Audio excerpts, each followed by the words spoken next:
So good morning everyone. My self Vedang Upadhyay और आज से हम स्टार्ट करने जा रहे हैं एक नई सब्जेक्ट पीडियाट्रिक को। तो देखिए, सबसे पहले हम एक टॉपिक के बारे में बात करेंगे जिसका नाम है IMNCI।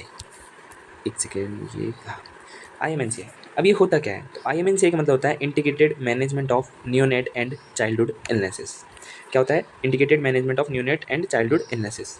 अब आइए इसको देखते हैं होता क्या है।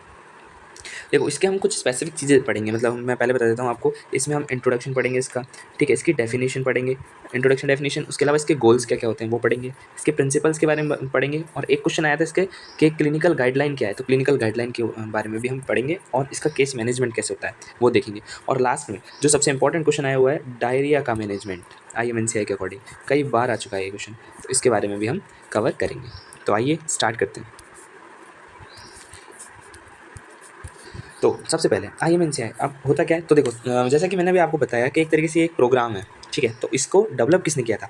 WHO और यूनिसेफ, ये दो एक एजेंसी थी जिन्होंने इसको डेवलप किया था। उन दोनों ने क्या किया, उन्होंने साथ में वर्क किया, और किस चीज़ के लिए? Case management of common childhood illnesses. Common childhood illnesses को हम लिखेंगे CCI, याद रखिएगा, ये आगे हमने कई बार यूज़ किया है CCI, ठीक है। CCI हमने किसको बोला है? कॉमन चाइल्डहुड इलनेसेस को। तो पहला क्या है? WHO और UNICEF work together for the case management of common childhood illnesses, ठीक है। सेकंड, अब कॉमन चाइल्डहुड इलनेसेस क्यों, अब उन्हीं के लिए हमने क्यों देखा? क्योंकि वो मेन कॉज थी चाइल्डहुड मॉर्टेलिटी का और मॉर्बिडिटी का। इसीलिए कौन सी कंट्री में? डेवलपिंग कंट्री, और इंडिया क्या है? एक डेवलपिंग कंट्री है। नेक्स्ट, अब सबसे पहले ये IMNCI नहीं बना था, ये बना था IMCI। IMCI integrated management of childhood illnesses. इसमें न्यूनेट नहीं था, इसमें न्यूनेट नहीं था। इसीलिए 1990 में WHO, यूनिसेफ और अदर एजेंसीज ने इसको डेवलप किया एज IMCI, जिसमें जो केयर प्रोवाइड की जाती थी वो 1 वीक से लेकर 5 ईयर्स तक प्रोवाइड की जाती थी। लेकिन इंडिया ने इसको 2003 में अडॉप्ट किया, और किस तरह से अडॉप्ट किया? IMNCI की तरह अडॉप्ट किया। किसकी तरह? IMNCI, जिसमें उन्होंने न्यूनेट का भी ध्यान रखा। किसका? न्यूनेट का भी, इसलिए 0 to 5 ईयर्स, ठीक है। तो ये दोनों चीज़ें हमको याद रखनी है कि 1990 और 2003। नेक्स्ट हम बात करते हैं, ये हो गया इसका इंट्रोडक्शन। तो इंट्रोडक्शन में हमने देख लिया, यूनिसेफ और WHO ने एक साथ काम किया, ओके। और कॉमन चाइल्डहुड इलनेसेस क्या होती है? मॉर्टिलिटी और मॉर्बिडिटी का मेन कॉज होती है डेवलपिंग कंट्रीज़ में 1990 और 2003। डन। नेक्स्ट हम बात करते हैं इसकी डेफिनेशन के बारे में। तो डेफिनेशन क्या कहती है?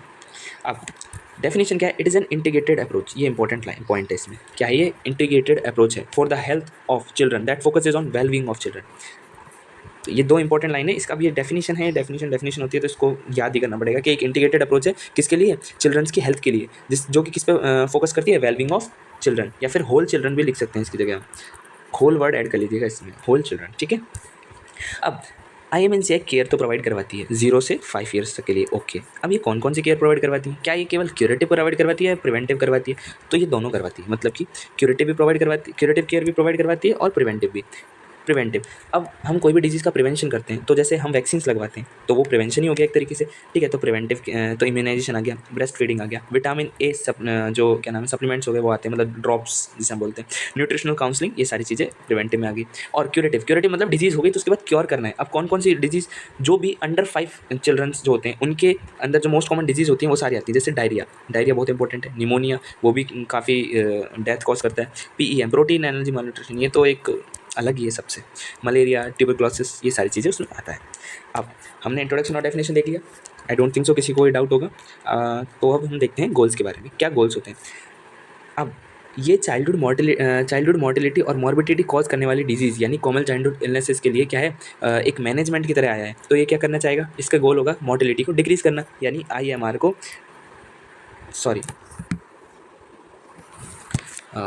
सॉरी गाइस, थोड़ा सा दिक्कत हो गई थी। तो किस चीज़ को कम करना? IMR को कम करना। अब IMR को कम करना यानी इन्फेंट मोर्टिलिटी रेट को कम करना। सो पहला गोल ये हो गया। दूसरा, जो ये जो सीवियरिटी, जैसे डायरिया भी 3 तरह का हम पढ़ेंगे, सीवियर, सम और नो डिहाइड्रेशन, मतलब डिहाइड्रेशन देखेंगे उसमें कि भाई बहुत ज़्यादा डिहाइड्रेशन है, थोड़ा सा डिहाइड्रेशन है, या फिर डिहाइड्रेशन है ही नहीं। तो इन 3 चीज़ों के बारे में अब हम आगे देखेंगे इसको, तब आप समझ जाइएगा।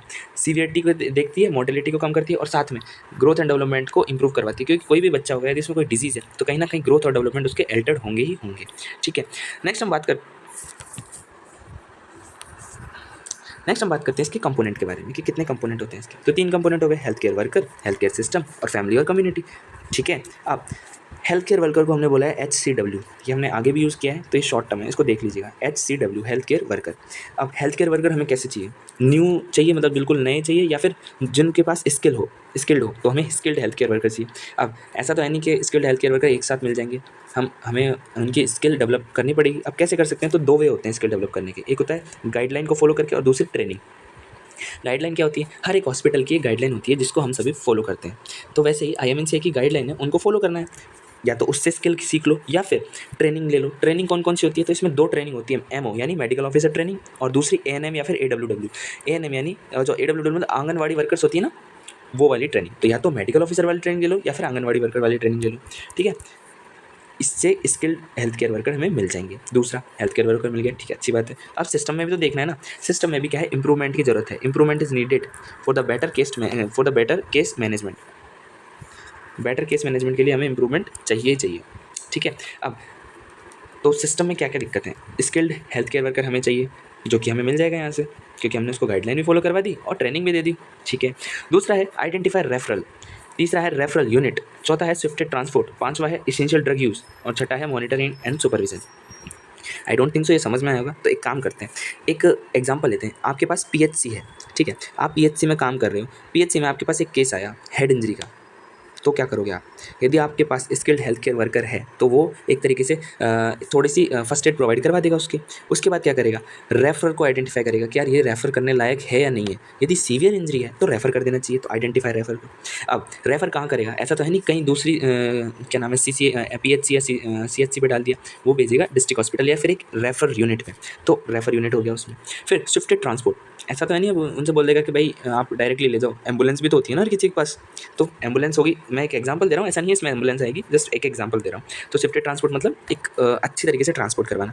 एसेंशियल ड्रग यूज़, अब जो हम उसको उसके लगी है, सिर में लगी है, तो हम उसको क्या मेडिसिन भी देंगे थोड़ी सी, तो हम क्या करेंगे, ऐसा तो है नहीं सारी मेडिसिन दे देंगे, अरे यार तेरे दर्द हो रहा है ले हेडेक की मेडिसिन ले ले, ये ले ले, नहीं, हम स्पेसिफिक मेडिसिन देंगे। तो एसेंशियल ड्रग यूज़ और मॉनिटरिंग एंड सुपरविजन। अभी हमने बोला शिफ्टेड ट्रांसपोर्ट में हम एम्बुलेंस में लेके जा रहे हैं, तो क्या एम्बुलेंस में केवल उसके जो घर वाले वही होंगे, नहीं, साथ में एक डॉक्टर भी होगा, तो मॉनिटरिंग और सुपरविजन के लिए ये। अब ये एक एग्जांपल था, ये एग्जैक्टली ऐसा नहीं है कि यार हेल्थ केयर सिस्टम में ऐसा जो मैंने अभी एग्जांपल दिया वैसा होगा, नहीं।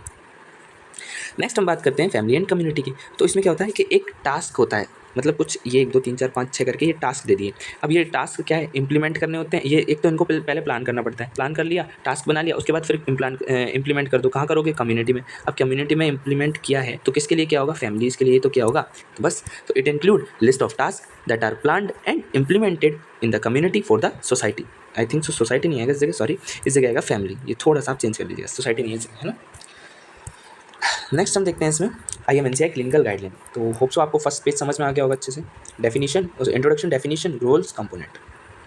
अब हम देखते हैं IMNCI यानी कि क्लिनिकल गाइडलाइन। IMNCI की क्लिनिकल गाइडलाइन हमें क्या कहती है, तो अब क्लिनिकल गाइडलाइन कहती है कि ये दो चीज़ों पे फोकस करती है, common childhood illnesses that is CCI और चिल्ड्रन लेस देन 5 ईयर्स। क्योंकि अभी हमने देखा था कि भाई कहाँ से कहाँ तक केयर प्रोवाइड करवा रहे हो, 0 to 5 IMNCI में, ठीक है।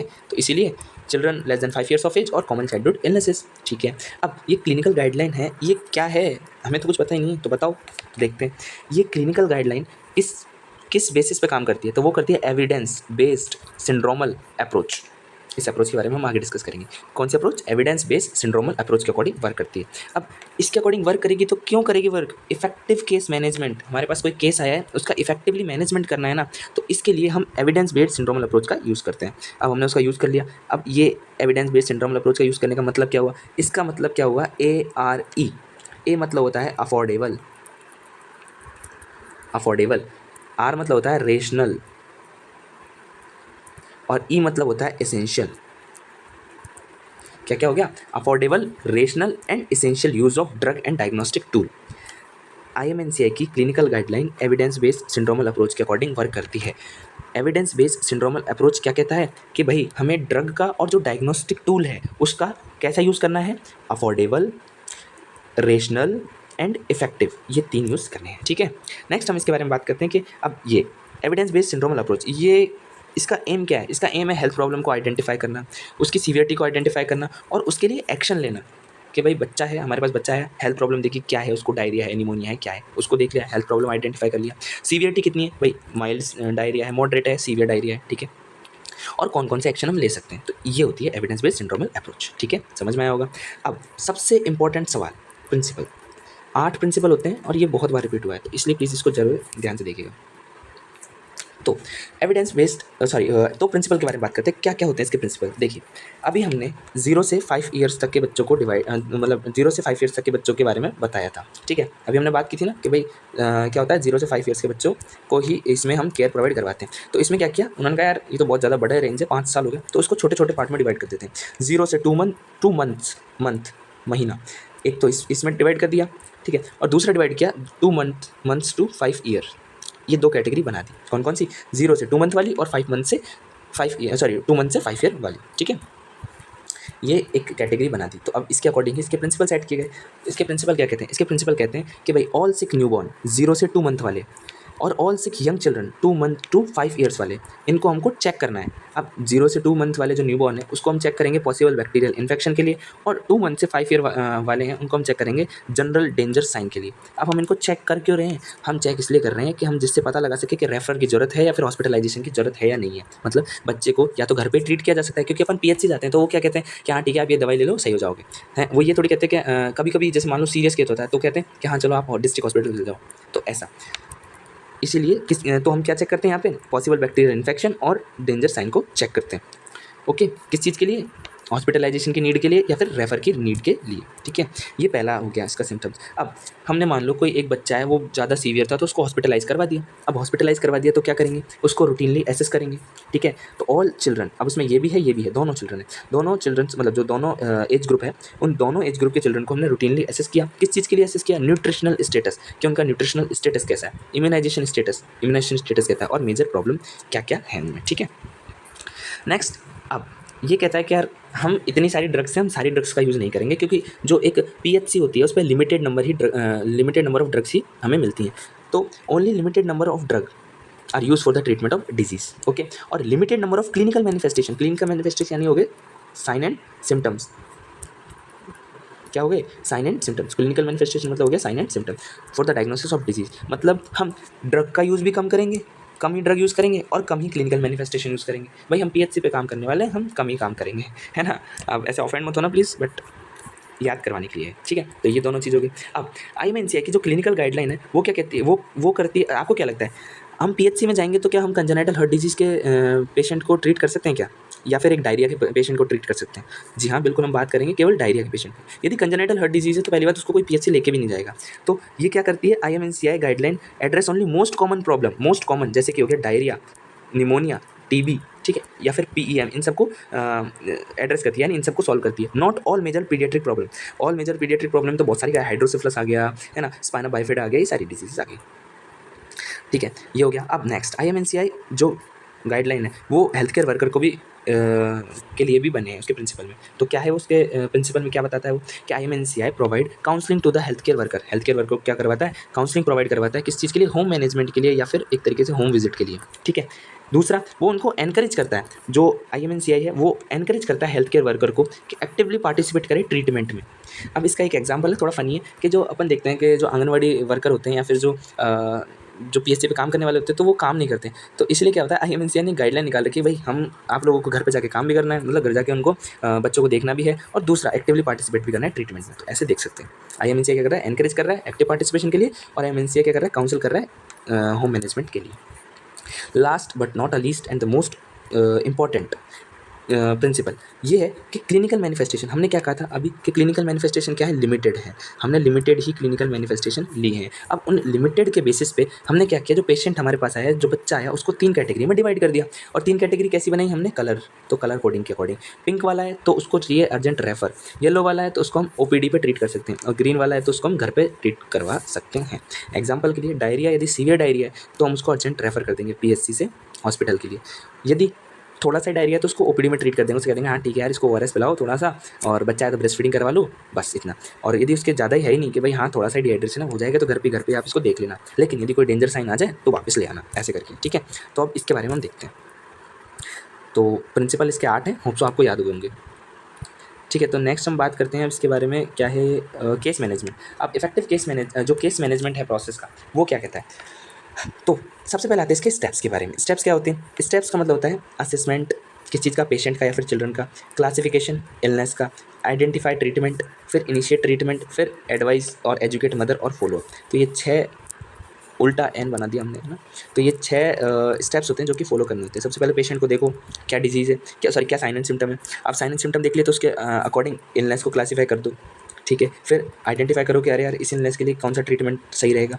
अब ये ट्रीटमेंट मिल गया तो उसको ट्रीटमेंट स्टार्ट कर दो, ठीक है, या फिर ट्रीट कर दो बच्चे को। फिर मदर या फिर जो फैमिली मेम्बर है उनको एजुकेट कर दो और कह दो भाई 5 दिन या 6 दिन बाद वापस ले आना अकॉर्डिंग टू द नीड। अब ये क्या होता है, ये है इसी के आगे का डेंजर साइन को असेस करना, मॉनिटर सिम्टम्स और असेस नॉर्मल फंक्शनिंग, ठीक है। अब डेंजर साइन को याद करने का तरीका क्या हो यार, इतने सारे हैं तो कैसे याद करेंगे, तो इसको याद करो CI, एक सेकेंड, CVIL सिविल, और इसको याद करो DDEF, और CVIL, याद हो जाएगा बिल्कुल। तो सिविल क्या कहता है, सिविल कहता है कन्वर्जन, वी मतलब हो गया हमारे पास वॉमिटिंग, आई मतलब हो गया इनएबिलिटी टू फीड, ये अनेबल टू फीड की जगह इनएबिलिटी टू फीड कर लीजिएगा, और एल मतलब हो गया लिथार्जी, ठीक है। तो सिविल ये हो गया डेंजर साइन कि ये प्रेजेंट है तो मतलब बच्चा बहुत ज़्यादा सीवियर है, इसको तो सीधा रेफर करो, ठीक है। दूसरा हो गया मॉनिटर मेन सिम्टम्स, जैसे डायरिया हो गया DDEF, diarrhoea, difficulty in breathing, year problem और फीवर। यदि ये प्रेजेंट है तो उनको OPD में थोड़ा बहुत ट्रीट किया जा सकता है। असेस, अब असेस क्या करेंगे हम, क्या चीज़ को असेस करते हैं, तो न्यूट्रिशनल स्टेटस चेक करते हैं, बच्चा ही तो है तो बच्चे का तो न्यूट्रिशनल स्टेटस चेक करना पड़ेगा। इम्यूनाइजेशन स्टेटस चेक करते हैं, और फीडिंग प्रॉब्लम, उसमें बच्चा जो खा रहा है उसमें कोई प्रॉब्लम तो नहीं आ रही है, उसके बारे में हम चेक करते हैं, ठीक है। अब ये सब हमने चेक कर लिया, ये सिम्टम साइन सिम्टम है ना, डेंजर साइन। तो उसके बाद हम देखेंगे कि उसको बच्चे को कोई प्रॉब्लम तो नहीं है, एनी अदर प्रॉब्लम है ना, कहीं जैसे कंजेनिटल डिफेक्ट हो तो अरे भाई उसको तो फिर तो रेफर करो डायरेक्टली, ये सब देखने का कोई मतलब ही नहीं रहा फिर, यदि कोई और प्रॉब्लम है तो उसमें, ठीक है। तो ये हो गया। फिर next classify according to the colour coding, colour coding के अकॉर्डिंग इसको क्लासीफाई कर दो, तो इसको हम देखते हैं अभी। तो अब हम नेक्स्ट बात करते हैं classification according to the colour coding, कि भाई क्या क्लासिफिकेशन होता है, देखते हैं। तो अब ये हमने हाँ, हमने 3 कलर कोडिंग आपको पहले बताई थी। पिंक मतलब रेफर करना, येलो मतलब हम हॉस्पिटल में या फिर OPD में ट्रीट कर देंगे, और ग्रीन मतलब होम मैनेजमेंट या फिर ट्रीट एट होम। तो अब एक मिनट, आपके पास कोई एक एक्सीडेंट का केस आया है, तो क्या आप उसको डायरेक्टली भेज दोगे हॉस्पिटल से, क्या यार नहीं यार आप तो डायरेक्टली जाओ यहाँ से दूसरे बड़े हॉस्पिटल में जाओ, यहाँ हम ट्रीट नहीं कर सकते, नहीं ना। आप एटलीस्ट उसको थोड़ी सा ट्रीटमेंट तो दोगे, है ना। तो प्री रेफरल ट्रीटमेंट दिया जाता है इसमें। दूसरा एडवाइस मदर, MOM मतलब एडवाइस मॉम, हम जो उसकी मदर है बच्चे की, उसको एडवाइस करेंगे, उसको एजुकेट कर देंगे, और रेफर कर देंगे सेंटर के लिए, मतलब रेफर सेंटर के लिए रेफर कर देंगे, ठीक है। येलो वाला क्या है, इसमें तो हमें हॉस्पिटल में ट्रीट करना है, तो क्या करेंगे सबसे पहले, क्योंकि डिहाइड्रेशन मोस्ट जो मतलब मेजरली जो ये IMNC है ना, वर्क करता है डायरिया के लिए, और क्वेश्चन भी डायरिया के लिए आता है। तो हम क्या करेंगे, लोकल इन्फेक्शन है या फिर जो भी उसकी प्रॉब्लम है उसको ट्रीट कर देंगे OPD में, हाइड्रेशन प्रोवाइड करवा देंगे, क्योंकि बच्चों में सबसे पहली चीज़ जो आती है वो होती है डिहाइड्रेशन या फिर फ्लूइड का कम होना, इसलिए, ठीक है। और नेक्स्ट आती है हमारे पास मदर को इसमें भी एडवाइस करेंगे और फॉलोअप करवा देंगे। फॉलोअप डिपेंड करता है कितने दिन के लिए, 5 दिन के बाद, 2 दिन के बाद। ये जो फॉलोअप है वो 2 चीज़ों पर डिपेंड करता है, एक तो सीवियरिटी डिजीज़ की कितनी है, और दूसरा बच्चे की एज कितनी है, ठीक है। एक सेकेंड, फिर हम नेक्स्ट बात करते हैं हाँ ग्रीन के ऊपर, ग्रीन यानी होम मैनेजमेंट। अब इसमें भी हमने इन्फेक्शन को ट्रीट किया, इसमें भी इन्फेक्शन को ट्रीट किया, लेकिन इसमें OPD में ट्रीट किया, और इसमें होम मतलब घर पे ट्रीट किया। दूसरा ओरल डिहाइड्रेशन, इसमें भी दिया, इसमें भी दिया, ठीक है। तो अब हमने इसमें ओरल रिहाइड्रेशन दोनों में दिया, साथ में अब इसमें ब्रेस्ट फीडिंग भी करवाएंगे, ठीक है। दूसरा डेंजर साइन को चेक करेंगे। अब ये स्पेशल क्या है इसमें, ये स्पेशल इसलिए है क्योंकि जो OPD है या फिर जो बोल सकते हैं हॉस्पिटल है या फिर PHC है, उसमें तो क्या होता है डेंजर साइन को इस नर्स चेक कर लेती है, लेकिन यहाँ पे घर पे कौन चेक करेगा, तो घर पे कोई चेक करने वाला है नहीं, सॉरी मतलब घर पे तो किसी को पता है नहीं कि क्या क्या डेंजर साइन है। तो पहले हम बताएंगे क्या क्या डेंजर साइन होते हैं, जैसे कि CVIL हो गया, है ना, DDEF हो गया, ये सारे हमने बताए थे ये, ठीक है। और स्पेसिफिक डिजीज़ के लिए स्पेसिफिक होते हैं डेंजर साइंस, और हम फॉलोअप के लिए बोल देंगे कितने दिन बाद वापस आना, ठीक है। अब हम बात करते हैं डायरिया के ऊपर। तो गाइस डायरिया क्या होता है, डायरिया का मतलब होता है वाटरी या फिर लूज स्टूल, ठीक है। तो हम इसमें डेफिनेशन देते हैं कि पासिंग ऑफ वाटरी और लूज स्टूल या फिर liquid stool for more than 3 times a day, 3 times per day से ज़्यादा यदि कोई बच्चा वाटरी, लिक्विड या फिर लूज स्टूल पास कर रहा है तो उसको हम क्या बोलेंगे, डायरिया बोलेंगे। डायरिया टॉप 3 डिजीज़ में आता है, top 3 disease which cause illness in under 5 child, मतलब अंडर 5 चिल्ड्रन में जो डेथ कॉज करती है उसमें टॉप 3 डिजीज़ में ये आता है। अब जैसे कि अभी थोड़ा टाइम पहले मैंने आपको बताया था कि भाई 0 से 5 वाले बच्चों को क्या किया था, 2 क्लासेस में क्लासिफ़ाई कर दिया था, 0 से 2 मंथ्स, ठीक है? और 2 मंथ्स टू 5 ईयर, ठीक है? तो ये क्या हो गया, एक तरीके से ट्रीटमेंट करने की एक स्ट्रैटेजी हो गई इनकी। तो बस यही स्ट्रैटेजी हमें डायरिया में भी अपनानी है। अब ये है 0 से 2 मंथ्स के लिए और ये है 2 मंथ्स टू 5 ईयर्स के लिए, ठीक है? तो अब हम इसको देखते हैं एक-एक करके, ठीक है? अब सबसे पहले 0 से 2 मंथ्स वाले के बच्चों को देखेंगे। ये क्या होते हैं, इन्फेंट होते हैं, ठीक है? बच्चे होते हैं, छोटे बच्चे होते हैं। तो इसमें पिंक, अब पिंक, येलो और ग्रीन, पिंक, येलो और ग्रीन, ये 3 हमारे पास कलर हैं और इनमें हम सीवियरिटी के बेसिस पे डाल रहे हैं। यदि कोई बच्चा आया डायरिया का, उसमें हमने देखा यदि डिहाइड्रेशन बहुत ज़्यादा है, यानी कि सीवियर डिहाइड्रेशन है, क्या है, सीवियर डिहाइड्रेशन है, तो हम क्या करेंगे, उसको पिंक में क्लासीफाई कर देंगे। यदि थोड़ा सा डिहाइड्रेशन है तो सम डिहाइड्रेशन में मतलब येलो में क्लासीफाई कर देंगे, और डिहाइड्रेशन नहीं है तो हम उसको ग्रीन में क्लासीफाई कर देंगे। अब इन्होंने बताया कि कुछ इसमें स्पेसिफिक साइंस प्रेजेंट होते हैं। कौन कौन से? संकन आई, जो कि दोनों में होगी। स्किन पिंच, हम ऐसे स्किन को पिंच करते हैं, it will go back very slowly, मतलब बहुत धीरे धीरे जाएगी, और स्किन को पिंच करने पे यदि वो स्लोली जाए तो ये वाला है। अब यदि देखो डिहाइड्रेशन बहुत ज़्यादा हो गया तो ऐसा है कि बच्चे की जो एनर्जी है वो सारी लूज हो जाएगी, ठीक है? बच्चा कुछ भी काम करने लायक होगा नहीं। तो क्या हो जाएगा, नो मूवमेंट, बच्चा मूवमेंट ही नहीं शो करेगा, या फिर मूवमेंट कब शो करेगा, जब हम इसको स्टिमुलाई देंगे, मूवमेंट ऑन स्टिमुलेशन, ठीक है? अब यही चीज़ सम डिहाइड्रेशन में बात करें, मतलब थोड़ा सा डिहाइड्रेशन हुआ है, तो उसमें क्या होता है, उसमें संकन आए तो प्रेजेंट होगा ही, स्किन पिंच भी होगा, उसमें रेस्टलेसनेस और इरिटेशन होगा, क्योंकि बच्चा कहेगा यार मुझे कुछ पानी चाहिए, लेकिन वो बच्चा है, 0 से 2 मंथ्स वाला है, तो वो कुछ बोल नहीं पाएगा, इसलिए वो रेस्टलेसनेस करेगा या इरिटेशन कॉज करेगा, ठीक है? अब ग्रीन वाले में तो यही कि यार no enough sign to classify it as some और सीवियर डिहाइड्रेशन। सो अब हम ट्रीटमेंट के बारे में बात करते हैं। पिंक वाले में क्या करना है, हमें रेफर कर देना है। तो रेफर ऐसा तो है नहीं हम डायरेक्टली रेफर कर देंगे, प्री रेफरल ट्रीटमेंट देंगे, अभी थोड़ी देर पहले पढ़ा था। तो fluid for the severe dehydration, जो कि आई थिंक जो थर्ड थर्ड एक सेकेंड, हाँ, जो थर्ड क्लास आता है उसके लिए होता है, ठीक है? सीवियर जो फ्लूइड होता है, fluid for the severe dehydration, इसको हम क्या करते हैं, इसमें हम 2 टाइप के फ्लूइड प्रोवाइड करवा सकते हैं बच्चों को। एक तो है कि भाई देखो ओआरएस प्रोवाइड करवा दिया, ठीक है? और दूसरा उसको ब्रेस्ट फीड करवा देते हैं। वैसे जनरली जो 0 से 2 मंथ वाले बच्चे होते हैं उनमें हम ब्रेस्ट फीडिंग ज़्यादा एक तरीके से प्रेफर करते हैं, क्योंकि वो एक्सक्लूसिव ब्रेस्ट फीडिंग होती है। लेकिन यदि डॉक्टर ने प्रिस्क्राइब किया है तो हम ओआरएस की भी सिप या फिर बोल सकते हैं उसमें थोड़ा-थोड़ा बूँद-बूँद ड्रिप दे सकते हैं उसको, ठीक है? और उसको अर्जेंटली रेफर कर देंगे, ठीक है? ये क्या हो गया, फ्लूइड फॉर डिहाइड्रेशन। सेकंड, ये क्या है, ये है येलो वाला। येलो वाले में क्या है, इसमें ट्रीट तो हम हॉस्पिटल में ही कर रहे हैं, तो क्या करेंगे, ब्रेस्ट मिल्क और फ्लूइड को बच्चे को एडमिनिस्टर करेंगे, मतलब फ्लूइड एडमिनिस्टर करेंगे और मदर से कहेंगे कि वो ब्रेस्ट फीड करवाए। एडवाइस करेंगे मदर को, और फॉलो अप के लिए बोलेंगे 2 दिन में। अब आपने एक चीज़ देखी, मैंने पहले बोला था फॉलो अप किस चीज़ पे डिपेंड करता है, सीवियरिटी ऑफ डिजीज़ और एज ऑफ चिल्ड्रन। अभी आपने देखा 2 दिनों में फॉलो अप करवा रहे हैं, इसमें भी हम 2 दिनों में फॉलो अप करवा रहे हैं, क्योंकि बच्चे की एज है 0 से 2 मंथ्स वाली। यदि यही 2 मंथ्स टू 5 ईयर वाली एज हो जाएगी तो इसमें 5 डेज़ में हम फॉलो अप करवाएँगे, ठीक है? और जब इसकी बात आएगी ट्रीट एट होम, तो वही है, हम फ्लूइड में घर पे फ्लूइड दे देंगे। डिहाइड्रेशन के साइन एंड सिम्पटम, यानी ये क्या हो गया, check for any danger sign, तो क्या हो गया, डिहाइड्रेशन के साइन एंड सिम्पटम के लिए चेक कर लेंगे, एडवाइस मदर और फॉलो अप इन 2 डेज़। तो जो ये एक फिक्स था ना पैटर्न ये वाला, ये हर किसी में लगेगा, हर किसी डिजीज़ में, लेकिन थोड़ा-थोड़ा चेंज हो जाएगा। जैसे कि इसमें आपने देखा ना डेंजर साइन के लिए चेक करने के लिए बोला था, और यहाँ पे हमने क्या किया है, sign and symptom of dehydration को चेक किया है, ठीक है? तो ये तो था 0 से 2 मंथ्स के बच्चों के लिए। 0 से 2 मंथ्स के लिए। अब हम देखेंगे 2 मंथ्स टू 5 ईयर वाले बच्चों के लिए। ये क्या है, थोड़े बड़े बच्चे होते हैं। तो अब इनमें भी सीवियर, सम और नो डिहाइड्रेशन है। लेकिन इसमें जो साइन एंड सिम्पटम है वो प्रेज़ेंट अलग-अलग होंगे। तो उसमें तो हमने देख लिया था, संकन-आय हो गया, स्किन पिंच करके देख ली, ठीक है? और क्या कर लिया उसके अलावा, रेस्टलेसनेस हो गई यदि वो येलो वाले में है तो। यदि सीवियर डिहाइड्रेशन है तो उसमें क्या हो जाएगा, मूवमेंट शो नहीं करेगा। तो अब ये थोड़े बड़े बच्चे हैं, क्या है, बाहर खेलने जाते हैं, टॉडलर टाइप के बच्चे हैं। तो ये गर्मियों में क्या है, बाहर खेलने जाते हैं, और यदि बाहर खेलने जाते हैं तो उनको क्या लग जाती है, लू लग जाती है। जैसे अपन हीट वेव्स बोलते हैं इंग्लिश में, तो ऐसे क्या लग जाती है, लू। तो बस आप याद रखिएगा लू। यदि लू लग जाएगी तो सीवियर डिहाइड्रेशन हो जाएगा। लू मतलब हो गया लेथार्जी, यू मतलब हो गया अनकॉन्शियसनेस और अनेबल टू ड्रिंक, ठीक है? लू लग गए बच्चे को, ये हो गया। अब दूसरा, उसके अलावा जो पुराने साइन सिम्पटम थे वो तो प्रेजेंट रहेंगे ही ना, संकन-आय भी होगा, skin pinch, it will go very slowly, ठीक है? ये तो प्रेजेंट रहेंगे, और इसमें भी संकन-आय प्रेजेंट है, स्किन पिंच प्रेजेंट है, रेस्टलेसनेस प्रेजेंट है और ईगरली थ्रस्ट। अब ये बच्चा थोड़ा बड़ा है तो ये तो बोल सकता है कि अरे मुझे पानी चाहिए, तो एक वर्ड यूज़ करते हैं हम, ट्यापी, ट्यापी करके एक वर्ड यूज़ करते हैं। हो सकता है आप इससे इतने फैमिलियर ना हो। मतलब बच्चों को बार-बार प्यास लगती है ना, जो अपर पैलेट है, हमारा हार्ड पैलेट, वो क्या है थोड़ा वो सूखना स्टार्ट हो जाता है, तो उसको बोलते हैं हम ट्यापी, ठीक है? ये एक हिंदी का वर्ड है, तो आप देख लीजिएगा। फिर एक है ग्रीन।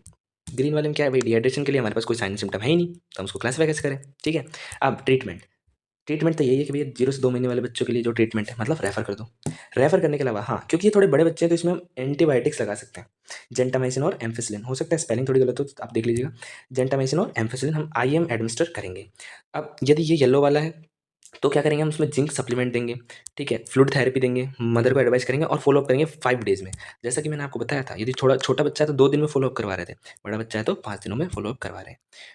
यही चीज़ यदि अपन होम ट्रीटमेंट के लिए देखें यानी मैनेजमेंट एट होम, तो जिंक सप्लीमेंट उधर भी देंगे, ब्रेस्ट फीडिंग करवाएंगे होम पे, फ्लूइड देंगे उस बच्चे को, ओरल फ्लूइड जिसे अपन बोल सकते हैं, ठीक है, और साइन और सिम्टम डिहाइड्रेशन के लिए चेक करेंगे और फॉलो अप कर देंगे 5 दिनों में। तो ये हमारा आईएमएनसीआई कंप्लीट होता हुआ। और एक ये आपको ये जो मैंने ये बनाया है, ये 2 फ्लो चार्ट है डायरिया के लिए, डिहाइड्रेशन के या डायरिया के। यदि ये समझ ना आए तो आप एक बार इससे देख लीजिएगा। ये एक तरीके से बोल सकते हैं स्टैंडर्ड चार्ट है ना? तो इसको आप देख लीजिएगा और होप सो आपको समझ में आया होगा। अभी हमने आज यूनिट 4th जो है IMNCI integrated management of neonate and childhood illnesses उसको कंप्लीट किया है। ऐसे ही करके हम आगे वाले वीडियोज़ में पूरी पीडियाट्रिक फिनिश कर देंगे। होप सो आपको पसंद आया होगा। Thank you so much.